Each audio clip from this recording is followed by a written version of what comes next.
There are nights on the frontier that the land itself seems to turn against you. Nights when the wind doesn't just blow, it howls with something that sounds almost like fury, rattling the walls of a little cabin the way a dog shakes a rag. January of 1878 brought one such night to the Dakota Territory, and on that night, a 16-year-old girl named Clara Hawkins lay awake in the dark, listening to the world come apart outside her door. The temperature had fallen to 38 degrees below zero. Not the kind of cold you feel on your cheeks when you step outside on a winter morning. No, this was the kind of cold that reaches through timber walls and wool blankets and finds the marrow of your bones. Clara could see her own breath in the firelight. What little firelight remained.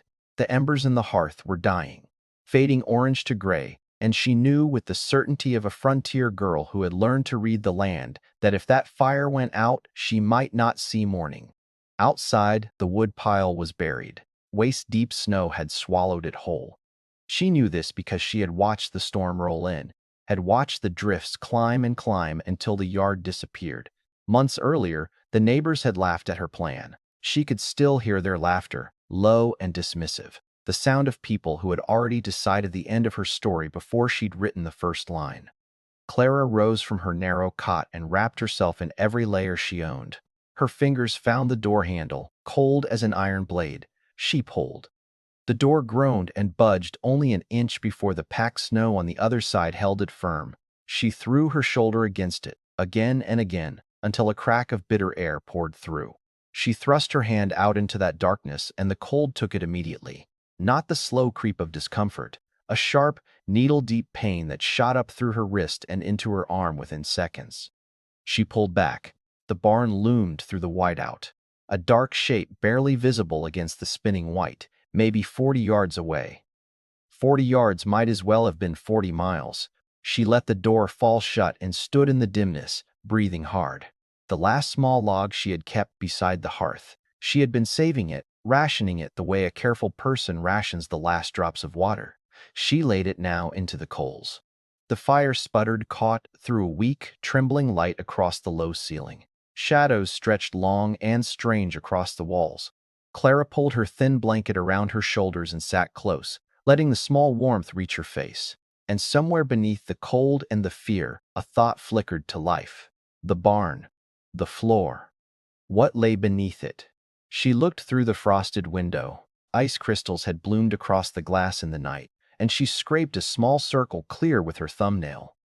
There it was, the barn, solid and dark against the storm. She had chosen that spot deliberately, standing in the late summer sun with her eyes half closed, measuring the slope of the ground with nothing more than a long stick and careful thought. She had chosen it for a reason that her neighbors had called foolishness, and her uncle had called the delusion of a girl who didn't know what she didn't know. Clara closed her eyes. Her lips moved in a quiet prayer, just a few simple words asked of a God she believed listened even to whispered voices in dying firelight. She asked for courage, not rescue. She had learned early that courage was something you found inside yourself, and rescue was something that rarely came to a 16-year-old girl alone in the Dakota Territory. Then she opened her eyes, and her mind turned back to the warm spring morning 6 months past when all of this had begun. Her father had died in early spring, quick and without warning, the way death sometimes comes to men who have never been sick a day in their lives. Clara had stood at the graveside in her only good dress, and before the soil was settled, her uncle had made his decision plain. There was the claim, 160 acres in the Dakota Territory, granted by the government to her father before his passing. There was $25. There was a wagon, and there was the road leading east toward nothing and west toward the claim. "You'll be back begging within a month, girl," her uncle had said, not unkindly, in the way of a man who believes he is simply stating fact. Her step-aunt had said nothing at all, which was somehow worse. Clara had taken the wagon seat with the land claim paper folded against her chest and driven west. She had been afraid the whole way, though she held her face still and kept her eyes forward, because being afraid and being stopped by fear are two entirely different things. The Dakota land rolled out before her, vast and indifferent and breathtaking in a way that had nothing to do with beauty and everything to do with scale. The first sight of the barn, Rough-hewn timber, raised on stone piers, solid in a way the leaky little cabin beside it was not, had given her something that felt almost like hope. She spent the first days exploring. The cabin leaked at the corner where the roof joined the west wall. The garden plot was weedy but workable.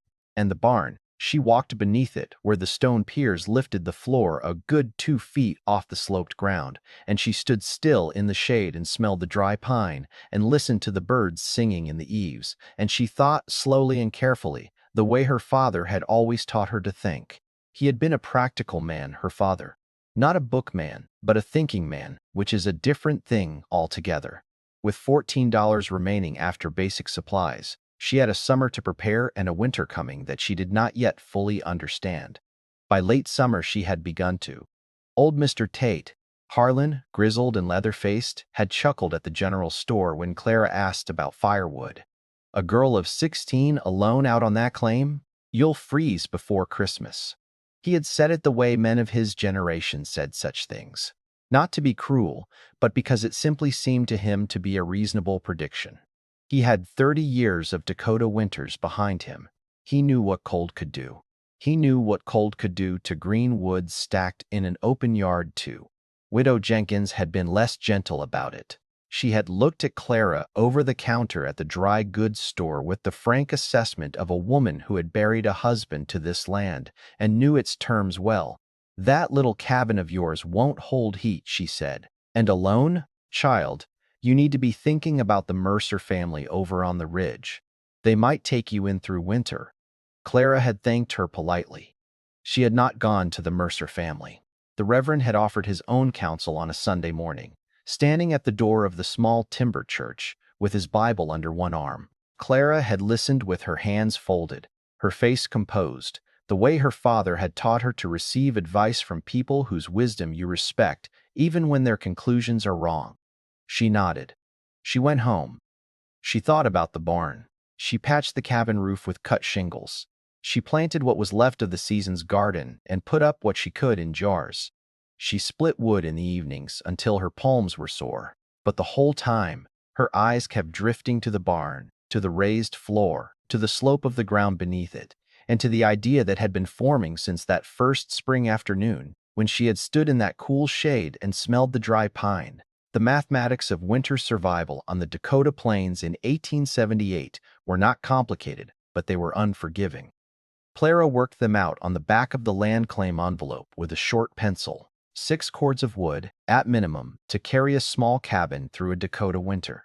A cord is a stack 4 feet high, 4 feet wide, 8 feet long, a serious weight of timber, a serious amount of labor to split and move and tend. Traditional piles, stacked outside or in an open lean-to shed, would soak through in autumn rains, freeze solid in the first hard frost, and by January would burn poorly if they burned at all. The smell of fresh split pine was one of the sweetest things Clara knew. Sharp and clean in the autumn air, the white interior of a log exposed like something honest. She split wood with a borrowed maul and thought about moisture. She thought about ice. She thought about the fact that her neighbors' woodpiles were already starting to gray at the edges where the rains had found them. Old man Harlan stacked his wood outside against the north wall of his barn, covered with a tar paper roof that let the ends breathe. It was the way things were done. It was the way it had always been done. Clara had walked past it one September morning and pressed her thumb into one of the logs on the lower row and felt a softness there, the waterlogging that had already begun. September brought early frost that came down on 3 consecutive nights and glazed the grass silver by morning. Clara's small stack, only 1.5 cords at that point, was already difficult to reach and access in the frozen morning dark, even this early. She stood in the barn doorway that cold morning and looked at the frost on the ground and felt the urgency of the thing settle into her chest like a stone dropping into still water. She had $11 left, not a penny more. She stood under the barn floor for a long time that afternoon, looking at the slope, looking at the stone piers, looking at the clay soil beneath her feet. She pressed it with her boot heel, firm, stable, sloped, so water would run away from it naturally. The barn floor above her head was solid. The stone piers were well set. She could dig here, carefully, working around the piers, shoring as she went, and the barn would not shift. She sat down in the dirt beneath the barn in the dimming autumn light and had her one real moment of doubt. The project was unusual. It was unusual enough that every person she respected in the territory had already told her it was foolish or worse. What if they were right? What if she caved the floor and lost the barn entirely? Her father's voice came to her then, not in words exactly, but in the memory of the way he approached a problem. Steady, patient, piece by piece, never the whole thing at once. She got up, brushed the clay from her dress, and walked to the store. The hardware and dry goods store smelled of leather and iron and sawdust. The shopkeeper, a Mr. Dewey, watched from behind his counter as Clara moved through the store with her short list, placing items on the wooden surface one by one. Nails, cut iron nails, not many, just enough. A small round lantern with a good wick. A length of rope. A short-handled shovel with a solid blade.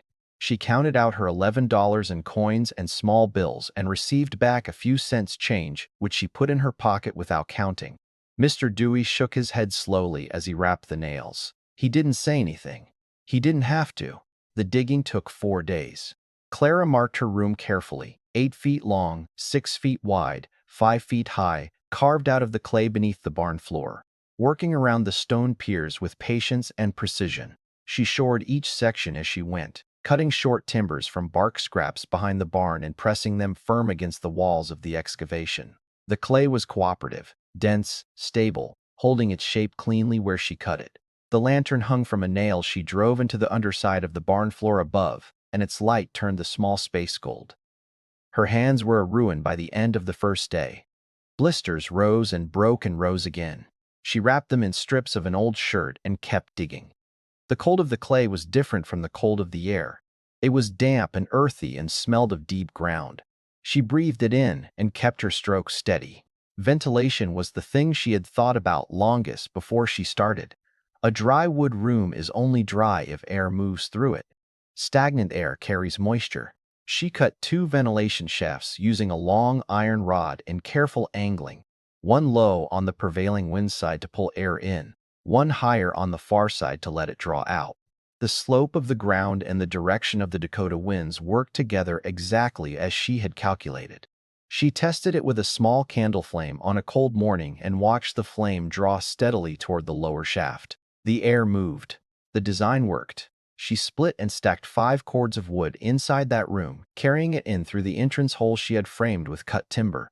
The wood went in with air gaps between the layers. The way her father had shown her kindling should sit, never packed tight, always room for air to breathe through.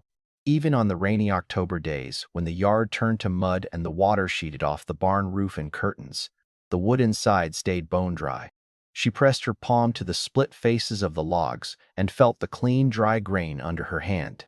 A few neighbors came by during the stacking and looked at what she was doing and said what people say when they have already decided something is foolish and cannot quite account for the evidence in front of them. She built a trap door from thick barn scrap timber, hinged with leather strapping, and laid it flush with the barn floor and covered it with a layer of loose hay. From above, standing in the barn, you would never know it was there. From below, it swung open smoothly and silently on its leather hinges and let out a breath of warm, pine-scented air.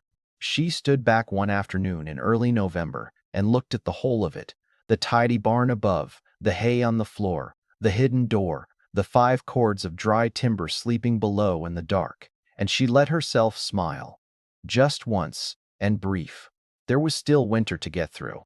The blizzard arrived in early January without the courtesy of a warning. One afternoon the sky was merely gray, and by evening the wind had come up from the northwest with a sound like a freight train running through the valley, and by midnight the temperature had dropped to 38 below zero, and the snow was moving horizontally past the cabin window in a white wall that swallowed the barn and the yard and the whole visible world. Clara did not go outside. She did not have to.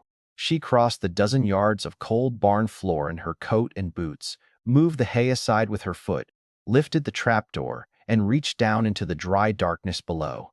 The wood she brought up was clean and light in her hands, dry as August kindling, smelling of pine and the good deep dark of the storage room. She laid it in the stove, and the fire took it immediately.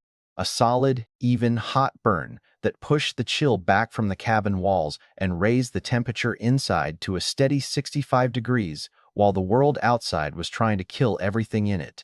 For 4 days the blizzard raged. Clara read by firelight. She melted snow for water on the stovetop.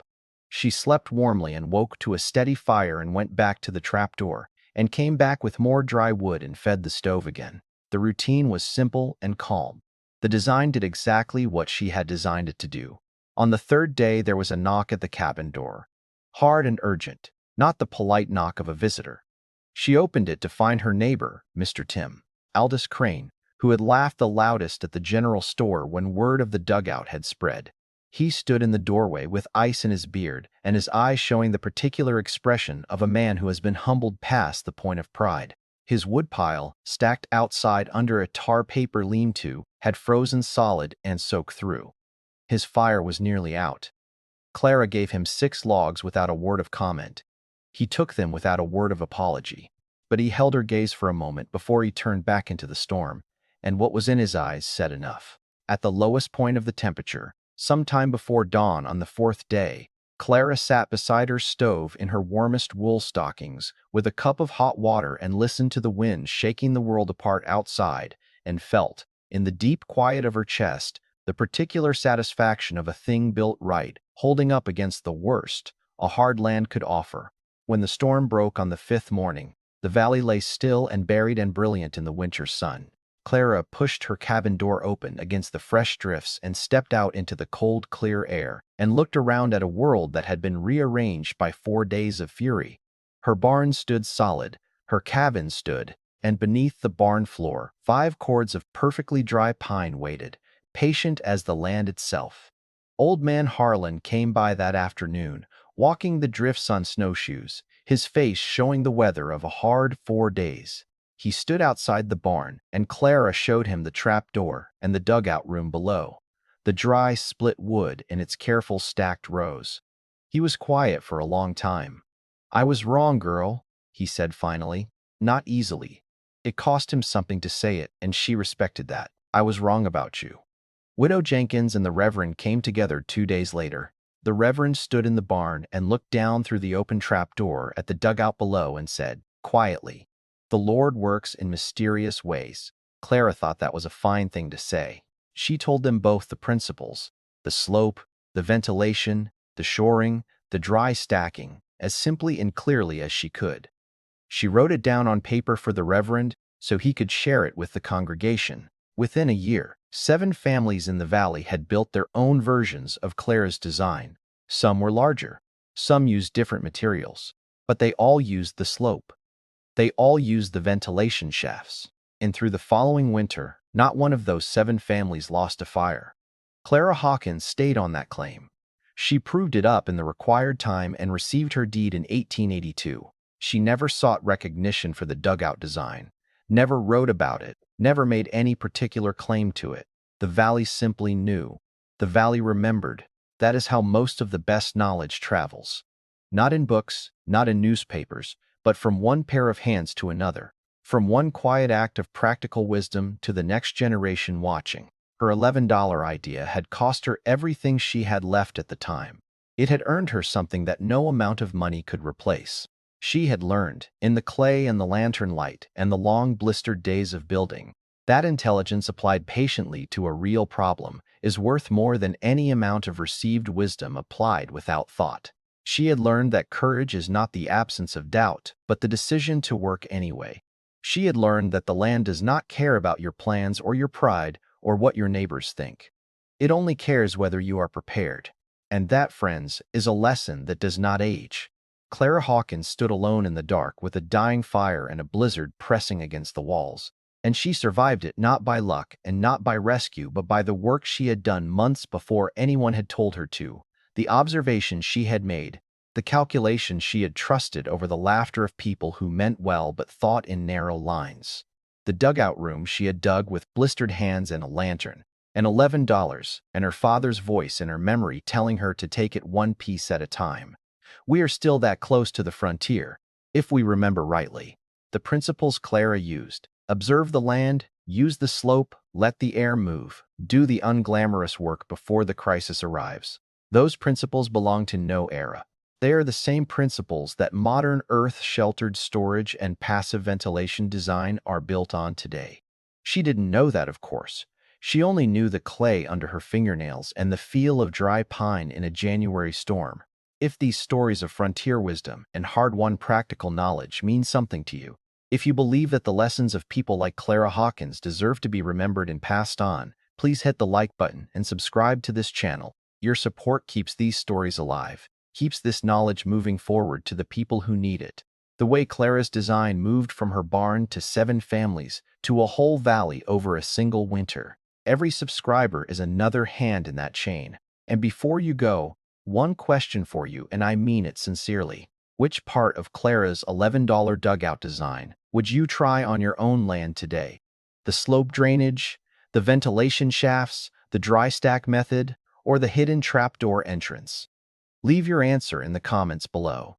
I read every one of them, and I am always glad to know this old knowledge still finds people who want to use it. Thank you for spending this time with Clara's story. Take care of yourselves out there.